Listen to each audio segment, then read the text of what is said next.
Hi everyone, स्वागत है आप सभी लोगों का हमारे इस चैनल अभिविजन में।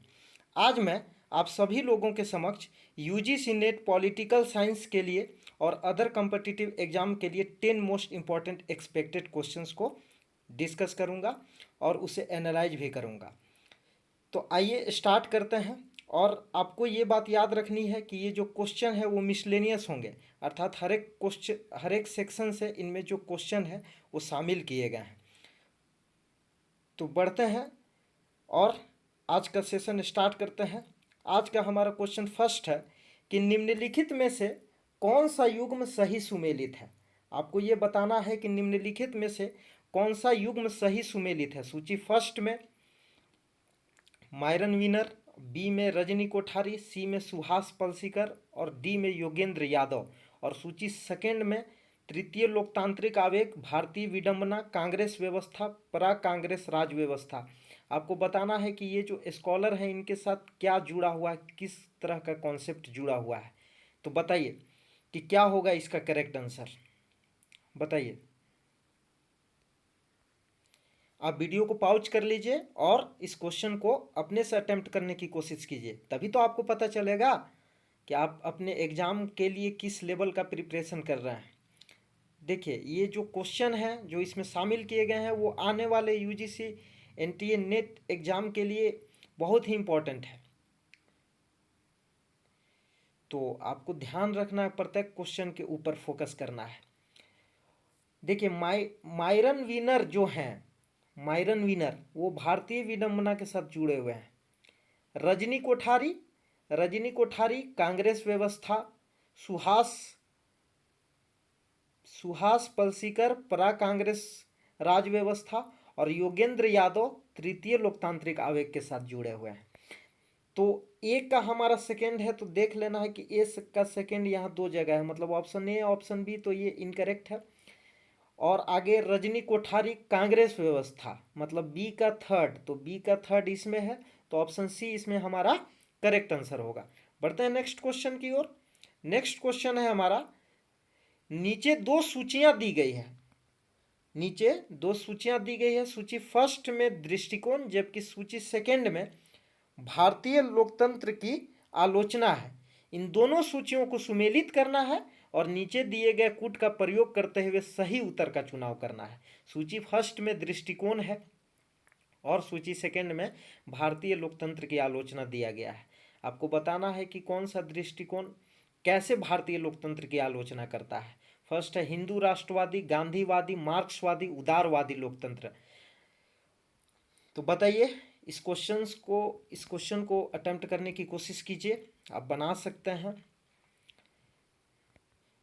भारतीय लोकतंत्र की आलोचना किस किस प्रकार से की गई है। प्रत्यक्ष और स्थानीय लोकतंत्र के लिए बेहद सीमित स्थान। सेकेंड है व्यक्ति गरिमा और स्वतंत्रता सुनिश्चित करने में सफल नहीं हुआ। भारतीय लोकतंत्र स्वदेशीय लोकतांत्रिक परंपराओं की उपेक्षा करते हुए पश्चिमी लोकतंत्र का अनुकरण करता है। और भारतीय लोकतंत्र के बारे में ये भी बोला गया है कि यह एक छलावा है, क्योंकि यह प्रभावशाली हितों की शक्तियों और विशेषाधिकारों को बनाए रखता है। तो बताइए कि इसका सही मैच करने की कोशिश कीजिए, बताइए क्या होगा इसका करेक्ट आंसर। देखिए, इसका जो करेक्ट आंसर होगा ए का हिंदू राष्ट्रवादी, ये बात करता है, थर्ड होगा कि स्वदेशीय लोकतांत्रिक परंपराओं की उपेक्षा करते हुए पश्चिमी लोकतंत्र का अनुकरण करता है। हिंदू राष्ट्रवादी का क्या दृष्टिकोण है भारतीय लोकतंत्र के प्रति। वो कहता है कि यह जो भारतीय लोकतंत्र है वो स्वदेशीय लोकतांत्रिक परंपराओं की उपेक्षा करता है, मतलब अपना जो लोकतांत्रिक परंपरा है उसको उपेक्षा करता है और वेस्टर्न डेमोक्रेसी को वो फॉलो करके चलता है। गांधीवादी का क्या दृष्टिकोण है भारतीय लोकतंत्र के प्रति। तो गांधीवादी का दृष्टिकोण है कि भारतीय लोकतंत्र प्रत्यक्ष और स्थानीय लोकतंत्र के लिए बेहद सीमित स्थान है। मार्क्सवादी का क्या दृष्टिकोण है। तो मार्क्सवादी का दृष्टिकोण है कि भारतीय लोकतंत्र एक छलावा है, क्योंकि यह प्रभावशाली हितों की शक्तियों और विशेषाधिकारों को बनाए रखता है। और उदारवादी लोकतंत्र क्या कहता है कि व्यक्ति गरिमा और स्वतंत्रता सुनिश्चित करने में यह सफल नहीं हुआ है। कौन? भारतीय लोकतंत्र। तो ए का थर्ड दो जगह है, ये दो ऑप्शन एलिमिनेट हो जाएंगे, और ए का थर्ड दो जगह है ए और डी में। तो हमको ये देखना है कि ए का 3 और बी का फर्स्ट, दैट मीन्स कि बी का फर्स्ट सिर्फ डी में है, इसलिए हमारा करेक्ट आंसर इसका होगा डी। करेक्ट आंसर इसका डी हो जाएगा। तो बढ़ते हैं नेक्स्ट क्वेश्चन की ओर। नेक्स्ट क्वेश्चन है हमारा, निम्नलिखित में से किसने कहा था कि भौतिकी या रसायन की तरह प्रशासन भी सिद्धांतों से शासित होता है? बताइए इस क्वेश्चन का करेक्ट आंसर क्या होगा। किन्होंने ये बात की थी कि भौतिकी या रसायन की तरह, फिजिक्स और केमिस्ट्री की तरह प्रशासन भी सिद्धांतों से शासित होता है। मतलब एडमिनिस्ट्रेशन के लिए भी अलग अलग तरह के थ्योरी को बिल्ड किया जाता है, अलग अलग प्रिंसिपल्स होते हैं। एल डी वाइट, गुलिक, एच साइमन और उर्विक। बताइए इसका करेक्ट आंसर क्या होगा, बताइए बताइए। तो ये बात की थी लूथर गुलिक ने। लूथर गुलिक ने कहा था कि भौतिकी या रसायन की तरह प्रशासन भी सिद्धांतों से शासित होता है। मतलब एडमिनिस्ट्रेशन के लिए भी प्रिंसिपल का कुछ एक फिक्स्ड प्रिंसिपल्स का जरूरत पड़ता है, एक फिक्स्ड सिद्धांत का जरूरत पड़ता है। जिस तरह से फिजिक्स और केमिस्ट्री में एक फिक्स्ड प्रिंसिपल्स होते हैं और उसके अनुसार वो संचालित होते हैं, उसी तरह से प्रशासन भी सिद्धांतों से शासित होता है। बढ़ते हैं नेक्स्ट क्वेश्चन की ओर। नेक्स्ट क्वेश्चन है हमारा, हेनरी फोयल ने प्रशासन के निम्नलिखित प्रकारों का उल्लेख किया है, उन्हें सही क्रम में रखना है। प्रशासन के फंक्शन मतलब एडमिनिस्ट्रेशन के फंक्शन के बारे में उन्होंने बताया है और उनका क्रम को सीक्वेंस वाइज लगाना है। बताइए क्या होगा सही क्रम इसका। फर्स्ट है संगठित करना, सेकेंड है नियोजन, ऑर्गेनाइज करना, नियोजन, प्लानिंग, आदेश, ऑर्डर, कमांड, नियंत्रण, कंट्रोल, समन्वय, कोऑर्डिनेशन। बताइए नीचे दिए गए कुछ से सही उत्तर का चुनाव करना है। बताइए इसमें सबसे पहले कौन आएगा, बताइए। देखिए इसमें जो सबसे पहले आएगा वो है नियोजन। नियोजन आएगा, उसके बाद संगठित करना, उसके बाद थर्ड में हमारा आएगा आदेश, उसके बाद होगा थर्ड में आएगा आदेश, उसके बाद होगा इसका समन्वय, कोऑर्डिनेशन, उसके बाद 4 आएगा दैट मीन्स नियंत्रण। तो इसमें बी हमारा करेक्ट आंसर होगा इसका, सेकेंड, उसके बाद फर्स्ट, उसके बाद थर्ड, उसके बाद 5, उसके बाद 4। तो हेनरी फोयल ने प्रशासन के ये प्रकारों का ये फंक्शंस बताया था और उन्हें सीक्वेंस में लगाना था। तो इसका करेक्ट आंसर हो जाएगा हमारा बी। देखिए हेनरी फोयल के बारे में आपको कुछ जानकारी दे देता हूँ कि हेनरी फोयल को आधुनिक प्रबंध विचारधारा का जन्मदाता माना जाता है। हेनरी फोयल को आधुनिक प्रबंध विचारधारा का जन्मदाता माना जाता है और उन्होंने प्रबंध के क्षेत्र में जिन सामान्य सिद्धांतों का संपादन किया है वे आज भी समस्त राष्ट्रों व संगठनों में उपयोगी सिद्ध हो रहे हैं। और उन्होंने उच्च प्रबंध एवं प्रशासन के क्षेत्र में आधारभूत दर्शन एवं दृष्टिकोण को भी जन्म दिया है।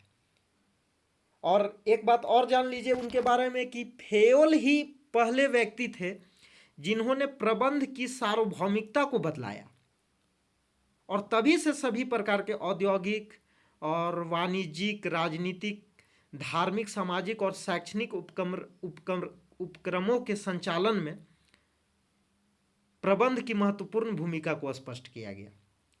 इसलिए फोयल को सर्वयुक्तिवादी के रूप में भी जाना जाता है और फोयल ने प्रबंधकीय क्रियाओं के अंतर्गत ये निम्नलिखित 5 फंक्शंस का उल्लेख किया था।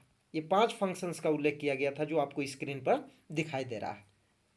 फर्स्ट क्या था, योजना बनाना, सेकंड क्या था, संगठित करना, थर्ड था आदेश देना, 4 समन्वयन करना और 5 था हमारा नियंत्रण करना। तो बढ़ते हैं नेक्स्ट क्वेश्चन की ओर। नेक्स्ट क्वेश्चन है हमारा क्वेश्चन नंबर 5, निम्नलिखित में से विकास प्रशासन के संबंध में कौन से कथन सही है? डेवलपमेंट एडमिनिस्ट्रेशन के बारे में यहाँ स्टेटमेंट दिया हुआ है।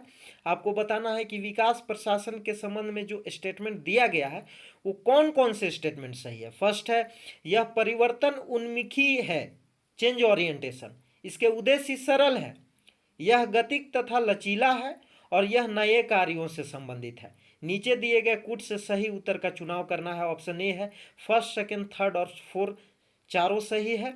ऑप्शन बी है केवल फर्स्ट, थर्ड और फोर सही है। ऑप्शन सी है केवल सेकंड, थर्ड और फोर सही है, या फिर केवल फर्स्ट, सेकंड और फोर सही है। तो बताइए कि इसमें करेक्ट आंसर क्या होगा, बताइए क्या होगा इसका करेक्ट आंसर। देखिए इसका करेक्ट आंसर होगा यह परिवर्तन उन्मुखी है, ये बात सही है। इसके उद्देश्य सरल है, इसके उद्देश्य सरल नहीं है, ये गलत है। यह गतिक तथा लचीला है, ये भी स्टेटमेंट करेक्ट है डेवलपमेंट एडमिनिस्ट्रेशन के संबंध में। यह नए कार्यों से संबंधित है, ये भी स्टेटमेंट इसका करेक्ट है। तो इसमें ऑप्शन सी हमारा करेक्ट आंसर हो जाएगा। इसमें ऑप्शन बी हमारा करेक्ट आंसर होगा, केवल फर्स्ट, थर्ड और फोर इसमें सही है, जबकि सेकेंड स्टेटमेंट इसका गलत है। देखिए क्या होता है डेवलपमेंट एडमिनिस्ट्रेशन। डेवलपमेंट एडमिनिस्ट्रेशन के अगर मुख्य विशेषताओं के बारे में हम जाने तो जॉर्ज ग्रांट एक स्कॉलर हैं, उन्होंने कहा था कि विकास प्रशासन अपने प्रयोजन, अपनी आस्था एवं अपनी अभिवृत्ति द्वारा चरित्रगत होना चाहिए। विकास प्रशासन का प्रयोजन मूल्य उन्मुख परिवर्तनों को लाना है जिन्हें वांछनीय माना जाता है। दैट मीन्स कि विकास प्रशासन का प्रयोजन मूल्योन्मुख और लक्ष्योन्मुख होना है। ये वैल्यू ओरिएंटेशन होना चाहिए और गोल ओरिएंटेड होना चाहिए। वैल्यू ओरिएंटेड और गोल ओरिएंटेड दोनों होना चाहिए डेवलपमेंट एडमिनिस्ट्रेशन, ऐसा जॉर्ज ग्रांट का कहना था। विकास प्रशासन की आस्थाएं सेवार्थियों की ओर होती है और यह उपागम प्रशासन को भागीदार, उत्तरदायी एवं संवेदनशील बनाता है।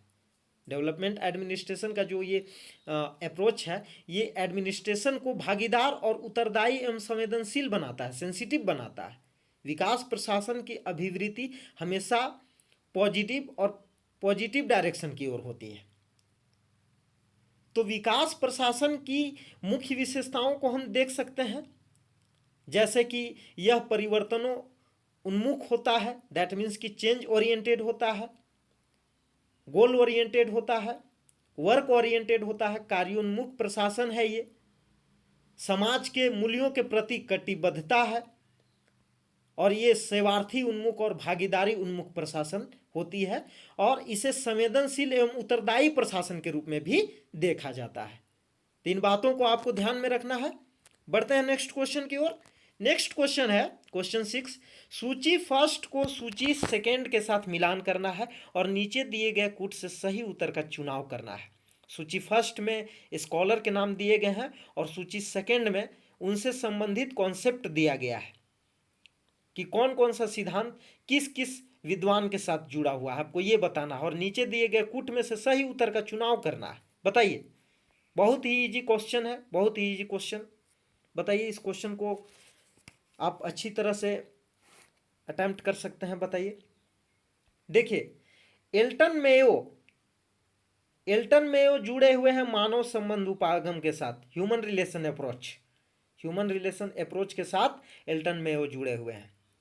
हेनरी फोयल संगठन का शास्त्रीय सिद्धांत देते हैं।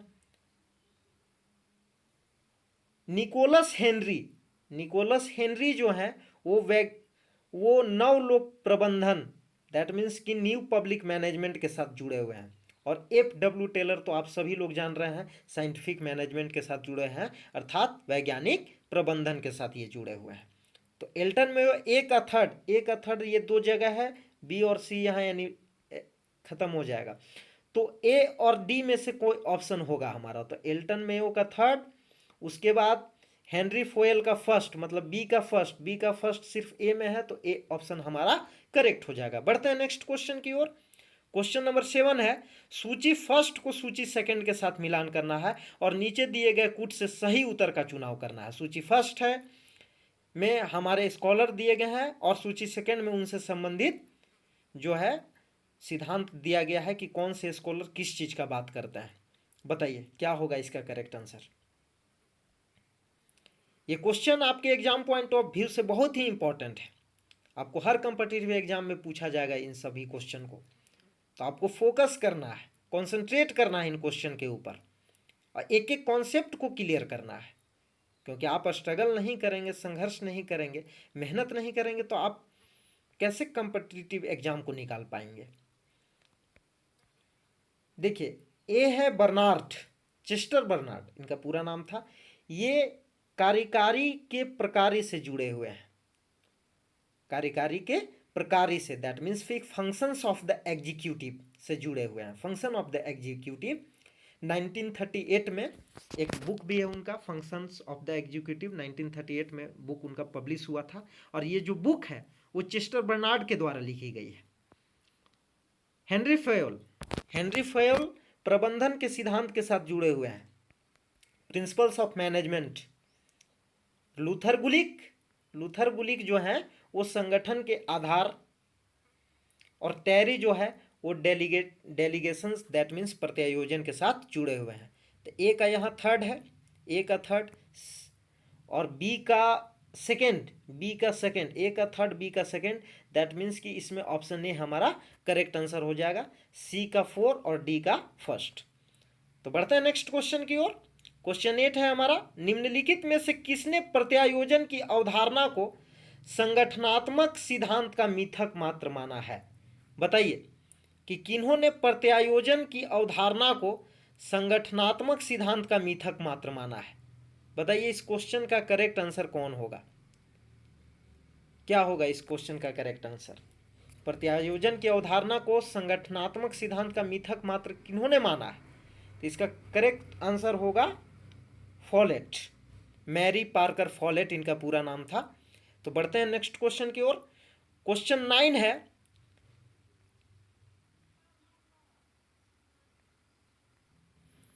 क्वेश्चन 9 है, निम्नलिखित में से निर्णय करने का आबद्ध तार्किकता मॉडल किसने प्रतिपादित किया है। ऑप्शन ए है हर्बर्ट साइमन, ऑप्शन बी है डी ऑसबॉर्न, ऑप्शन सी है एल्टन मेयो और ऑप्शन डी है एडवर्ड विनर। किन्होंने किया है, बताइए इस क्वेश्चन का करेक्ट आंसर क्या होगा। वीडियो को पॉज कीजिए और अपने से इस क्वेश्चन को टिक करने की कोशिश कीजिए कि क्या होगा इसका करेक्ट आंसर। देखिए इसका करेक्ट आंसर होगा हर्बर्ट साइमन। हर्बर्ट साइमन ने निर्णय करने का आबद्ध तार्किकता मॉडल का प्रतिपादन किया है। बढ़ते हैं नेक्स्ट क्वेश्चन की ओर। नेक्स्ट क्वेश्चन है हमारा क्वेश्चन 10, आज का अंतिम सवाल और बहुत ही इंपॉर्टेंट क्वेश्चन। निम्नलिखित में से कौन सा वैज्ञानिक प्रबंधन का लक्ष्य है। ए रोजगार सृजन करना, बी सामाजिक कल्याण को अधिकतम करना, सी उच्चतर औद्योगिक दक्षता और डी श्रमिकों का कल्याण करना। बताइए क्या होगा इसका करेक्ट आंसर, बताइए। तो देखिए इसका करेक्ट आंसर होगा उच्चतर औद्योगिक दक्षता, उच्चतर औद्योगिक दक्षता हासिल करना वैज्ञानिक प्रबंधन का लक्ष्य है। एफ.डब्ल्यू. टेलर के अनुसार, अगर आप देखिए साइंटिफिक मैनेजमेंट के साथ जुड़े हुए विद्वान हैं एफ.डब्ल्यू. टेलर, उनके अनुसार वैज्ञानिक प्रबंधन का जो मुख्य उद्देश्य है वो उच्चतर औद्योगिक दक्षता हासिल करना है। और टेलर ने क्या कहा था, टेलर के अनुसार प्रबंध तथा कर्मचारियों के बीच सहमति प्राप्त करने के लिए वैज्ञानिक पद्धतियों को अपनाया जाना चाहिए, उन्होंने ये कहा था। और वैज्ञानिक पद्धतियों का जो उपयोग है वो कर्मचारियों के चयन, उनके कार्यों के निर्धारण तथा प्रबंध एवं कर्मचारियों के बीच आम सहमति प्राप्त करने में किया जा सकता है। और उन्होंने कहा था कि अगर आप इन सभी कार्यों में वैज्ञानिक पद्धतियों का उपयोग करते हैं तो उससे क्या आएगा, उससे उद्योग की कार्यकुशलता में बढ़ोतरी होगी। तो आज के लिए इतना ही, मिलते हैं नेक्स्ट वीडियो में। दोस्तों यदि आपको हमारी यह वीडियो अच्छी लगे तो इस वीडियो को लाइक करें, कमेंट करें और इस वीडियो को अपने उन सारे दोस्तों के साथ शेयर करें जो UGC net exam political science की तैयारी कर रहे हों तथा अन्य कॉम्पिटिटिव एग्जाम के लिए भी ये वीडियो जो है वो बेनिफिशियल है। तो हमारे चैनल को आप जरूर सब्सक्राइब कीजिए और बेल आइकन को भी प्रेस कर लीजिए ताकि हमारी आने वाली हर वीडियो की नोटिफिकेशन आपको मिलती रहे। तो आज के लिए इतना ही, मिलते हैं नेक्स्ट वीडियो में। Thank you so much.